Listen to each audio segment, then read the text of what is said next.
अस्सलाम वालेकुम दोस्तों, मैं हूं हैदर अली और मेरे चैनल पर आपको खुश आमदीद। कैसे हैं आप सब? उम्मीद है ठीक होंगे, खैरियत से होंगे। अल्लाह ताला सबको ठीक रखे और अपने हिफ्ज़-ओ-मान में रखे। बहुत से भाई पाकिस्तान से बहरीन आ रहे थे, उसके बाद सऊदी अरब में उनकी एंट्री हो रही थी, लेकिन अभी बुरी अपडेट है कि बहरीन की जानिब से भी पाबंदी लगा दी गई है। 5 ममालिक के लिए बहरीन की जानिब से पाबंदी लगा दी गई है, जिसका इतलाक़ 24 मई से होगा।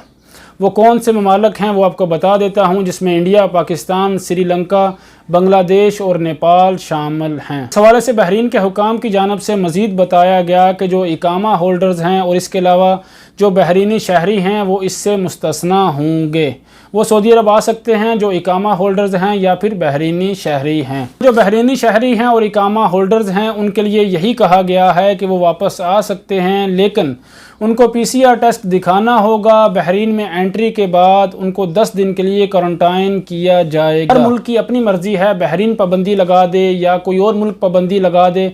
जहाँ से भी हमारे भाई आ रहे हैं, जो इंडिया से आ रहे हैं या फिर पाकिस्तान से आ रहे हैं, तो एहतियात करें ताकि आपको परेशानी ना हो, आपकी फ़ैमिली को परेशानी ना हो। थोड़ा वेट कर लें, सब्र कर लें, और अगर आपका वीज़ा एक्सपायर हो रहा है तो कफ़ील से बात करें, उस मसले का हल निकालें। अगर आप विज़िट वीज़ा पर हैं तो एतमाद से रब्ता करें, हो सकता है कि आपका मसला हल हो जाए। बाकी दोबारा रिपीट कर देता हूँ, बहरीन की जानिब से 5 ममालिक पर पाबंदी लगा दी गई है, जिसका इतलाक़ 24 मई से होगा, जिसमें पाकिस्तान, इंडिया, श्रीलंका, बांग्लादेश और नेपाल शामिल हैं। और ये आर्जी पाबंदी है।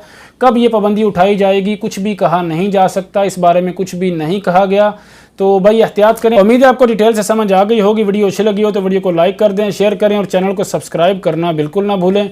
अल्लाह ताला सब भाइयों को और बहनों को अपने हिफ्ज़-ओ-मान में रखे। अल्लाह हाफिज़।